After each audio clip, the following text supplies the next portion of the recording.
ராமதாஸ், அன்புமணி ஆகிய இருவரும் மாலை 5:30 மணிக்கு தனது அறைக்கு வரும்படி நீதிபதி ஆனந்த வெங்கடேஷ் அழைப்பு விடுத்திருக்கிறார். அன்புமணி பொதுக்குழு கூட்டுவதற்கு எதிராக ராமதாஸ் தரப்பு தொடர்ந்த வழக்கில் தற்போது இருவருக்கும் அழைப்பு விடுக்கப்பட்டிருக்கிறது. கட்சியின் நலன் கருதி இருவரிடமும் தனியாக பேச வேண்டும் என நீதிபதி தெரிவித்திருப்பதாக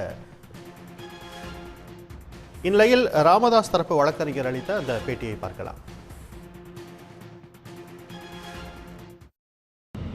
நாளை மகாபலிபுரத்தில் மருத்துவர் அன்புமணி அவர்கள் கூட்டவிருந்த பொதுக்குழு கூட்டத்திற்கு தடை கேட்டு மருத்துவர் ஐயா அவர்களின் ஆலோசனையின் பேரில் நாங்கள் சென்னை உயர்நீதிமன்றத்திலே வழக்கு தொடுத்திருந்தோம். அது இன்று மாண்புமிகு நீதியரசர் ஆனந்த வெங்கடேஷ் அவர்கள் முன்னிலையில் விசாரணைக்கு வந்தது. விசாரணையில் நீதியரசர் அவர்கள் சமூக நலன் மீது மிகுந்த அக்கறை கொண்டதை வெளிப்படுத்தும் விதமாக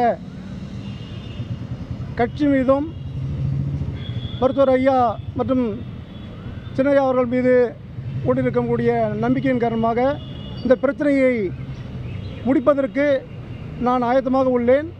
இருவரும் அதனால் மாலை 5:30 மணியளவில் என்னுடைய சேம்பருக்கு வர வேண்டும் என்று கேட்டுக்கொண்டார். அதை நாங்கள் மருத்துவர் ஐயாவிடம் தெரிவித்திருக்கின்றோம். மருத்துவர் ஐயாவும் வருவதாக சொல்லியிருக்கின்றார்.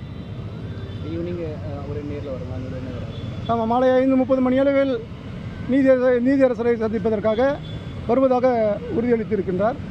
நாங்கள் அதற்கு காத்திருக்கின்றோம். பொதுக்குழு தடை கேட்டு நீங்கள் வழக்கு போட்டிருக்கிறீங்க. இன்று மாலை வருவதன் மூலமாக இது ஒரு முடிவுக்கு வருவதற்கான வாய்ப்பு இருக்கும்னு நினைக்கிறீங்க? நிச்சயம் முடிவுக்கு வரும் நம்புகிறோம். ஏன்னா எல்லாருடைய ஆசையும் அதுனா இந்த பிரச்சனை முடியணும், எல்லோரும் ஒத்துமையாக இருக்கணுங்கிறது தான் எல்லாருடைய ஆசையும். அது நீதியரசர் அவர்கள் மூலமாக நடந்தால் எங்களுக்கு மகிழ்ச்சி தான்.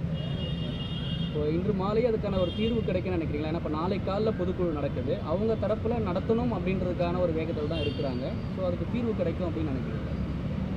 அதாவது எந்த பிரச்சனையும் பேசி தீராத பிரச்சனை கிடையாது. பேசிவிட்டால் நாளைய பொதுக்குழுவை தள்ளி வைத்து விடலாம். ஒன்றும் அது தலைமொழிக்கு போகக்கூடிய ஒரு விஷயம் கிடையாது. அதனால் பொதுக்குழுவை தள்ளி கூட வைக்கலாம். மருத்துவர் ஐயாவினுடைய சொன்ன அந்த 17/8 அன்றைய தேதியில் நடைபெறக்கூடிய பொதுக்குழுவில் இவங்கள கூட கலந்துக்கலாம். எது வேண்டுமானாலும் நடக்கலாம் என்பது தான் அந்த நேரத்தில் நான் சொல்லுகிறது.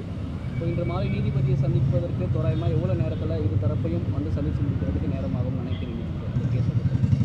நீதிமன்ற பணிகளை முடித்துவிட்டு நேரம் கிடைக்கும் பொழுது பேசுவதற்காக தான் மாலை 5:30 மணியை நீதியரசர் ஒதுக்கியுள்ளார் என்று நான் கருதுகிறேன். அதனால் இந்த பிரச்சனை சற்று கூடுதல் நேரமானாலும் இதை முடிப்பதற்கான அந்த அக்கறையை நீதியரசர் அவர்கள் எடுத்துக்கொண்டு இருக்கின்றார் என்று நான் நினைக்கின்றேன்.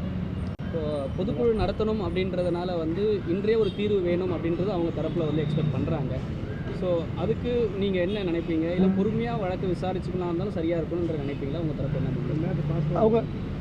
அவங்க பொதுக்குழு நாளைக்கே நடத்தியாகணும், கட்சி ரெண்டாக போனால் கூட பரவாயில்ல, தொண்டர்கள் இரு பக்கமும் அடித்து கொண்டு வெட்டி கொண்டு மாண்டால் கூட பரவாயில்லை அப்படின்னு கூட நினைக்கலாம். ஆனால் நாங்கள் அப்படி நினைக்கல.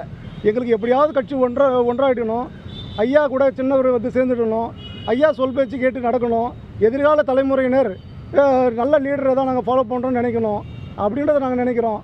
அதனால் இவங்க சேரணுன்றது தான் எல்லோருடைய ஏகோபித்த எண்ணம். உடனுக்குடன் செய்திகளை தெரிந்து கொள்ள சன் நியூஸ் பெல் ஐகானை கிளிக் பண்ணுங்கள்.